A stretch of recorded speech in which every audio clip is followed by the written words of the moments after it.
Welcome back. Let's get you some cricket action now. In fact, good news coming in from Bangladesh that at the Tri-Nation Series at Mirpur, India have won their round-robin league match against Sri Lanka quite comfortably, beating them by 8 wickets with 17 overs to spare. Openers Dinesh Karthik and Gautam Gambhir set the tone, giving the team a solid start. They put on 89 runs till Karthik fell 2 runs short of a well-deserved half-century. Virat Kohli then joined Gautam Gambhir and the duo took the match away from the Lankans. Gambhir scored 71 before he was out. Virat Kohli then saw India through as he scored an unbeaten 71 as well.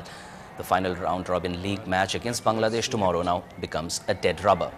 Earlier, Sri Lanka were bowled out for 213 runs in 46 overs after they won the toss and elected to bat. The Lankan top order failed to withstand some disciplined bowling and good fielding. Captain Sangakkara stood tall amid runs, scoring 68.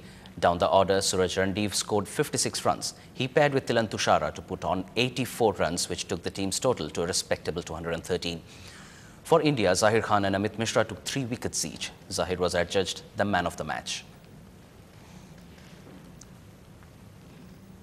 Joining us here in our studios is former cricketer J.K. Mahindra.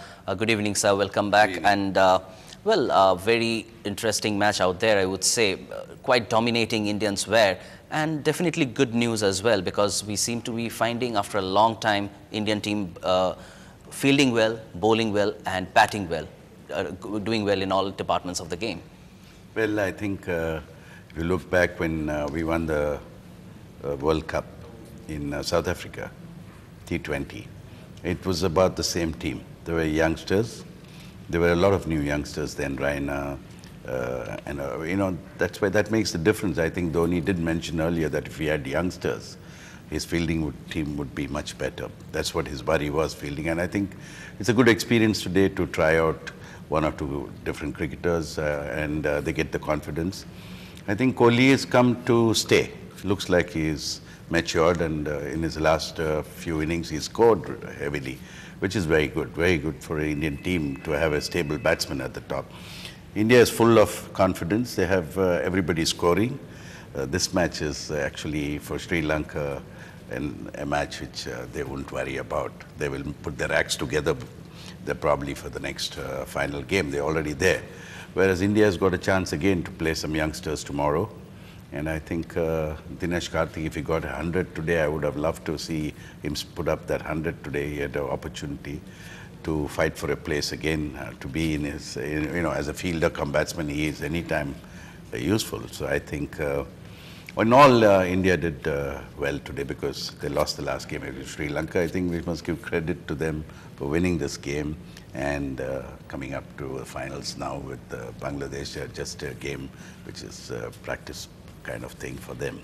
That's right. In fact, looking at the Lankan performance now, the top order failed to score. The dreaded top order who has actually, this top order has troubled India all through the one-day series. We have seen it. And today they failed to score. And one more thing was the toss.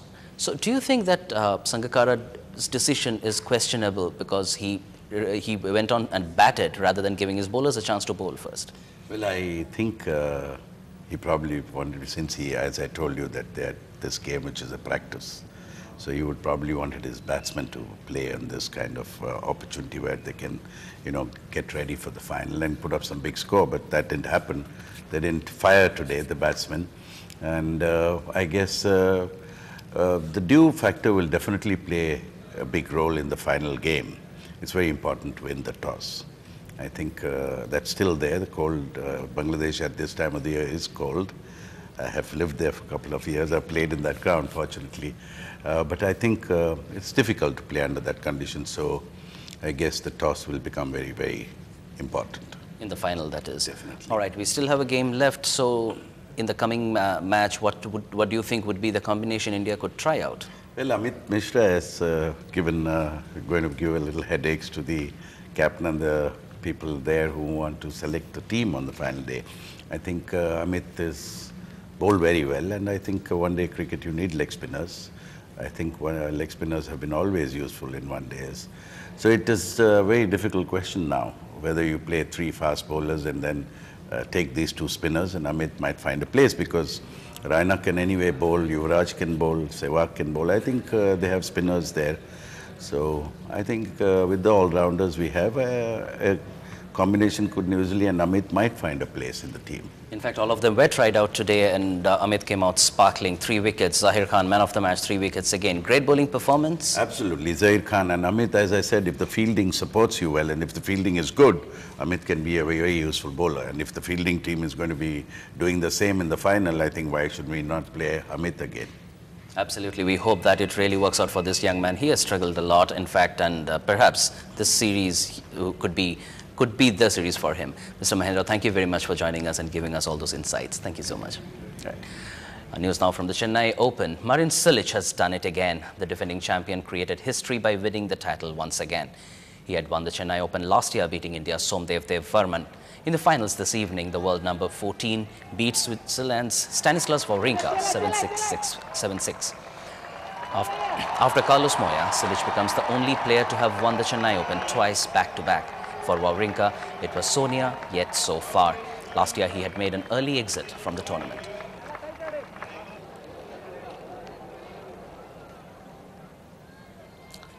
Just after his impressive victory, NDTV Hindu caught up with the winner, Marin Cilic. Let's listen in. Well, 3 years, 2 titles, and I'm being joined by the real super king of Chennai, Marin Cilic. Martin, firstly, congratulations on this win. Tough match, 2 tie breaks. How tough was the opening? Very tough. I think it was the toughest final I ever had in my career, and the 2 toughest sets I had in my career. Definitely, it was going for very long, and the rallies were very tough and very demanding. We had to play a lot of points because we had a lot of juices, a lot of advantages, and I have to give credit to Wawrinka. He played well. He reached the final and made me sweat a lot, and definitely I'm proud of myself with winning a title again, and it's my first in career back-to-back, and very, very proud to do that. You came here in 2008 as a 19-year-old. Now you won 2 titles in 3 years. Now is Chennai like a happy hunting ground for you now?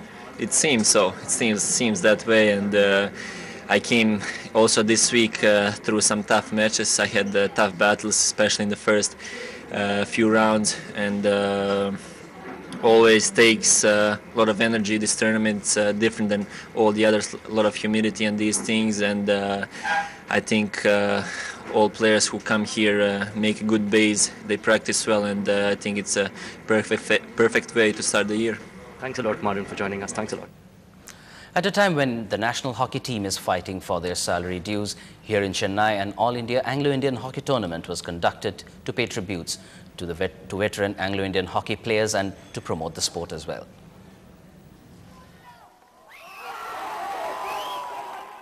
The audience gathered at the Mayor Radhakrishnan Stadium was cheering, but some returned disappointed as the team from Kolkata lifted the trophy. It was a sensational game where the players kept their audiences at the edges of their seats till the end. However, home favourites, the Pordanur team, lost to its rivals in the tiebreaker penalty, letting down their fans. But the Pordanur star player Adam Sinclair, also an Olympian, agreed it was such tournaments conducted within the community that encouraged him as a young player. I started my career at the age of 8. I first played my inter-Anglo-Indian tournament, and I represented the Pordanur team. And I think it's a huge encouragement, like lots of youngsters, and plus you get experienced players playing. The organisers pointed out that the Anglo-Indians had once ruled the roost at the national level with 9 hockey players in the national team. But now, due to poor patronage, lack of funding and increased popularity of other sports, hockey is almost non-existent in India. So they believe it's high time for hockey lovers to revive the game. Should I say it's already dead? As you know, we even qualified for the Olympic Games, which is very saddening, you see, when we have such a beautiful record in hockey and then not to qualify for hockey, things are bad. And I think it will take a Herculean task to revive hockey. 10 teams from across the country participated in this national tournament, and with a lot of youngsters on board, it seems like the efforts of organisers are showing results. I want to become an Arjun Awardee at first, then comes an Olympian. And I think they, like these sort of tournaments, they're promoting hockey. Like you see everywhere, cricket. Hockey is no way. And hockey being the national game of India, it's not, they don't give any encouragement. I think these tournaments are doing good. The tournament ended honouring all the veterans and also the promising young stars within the community. In Chennai with camera person Devraj and reporter Bertilla, Jay Santosh for NDTV Hindu. Well, that's all we have for you in this bulletin. Thanks for watching. Good night.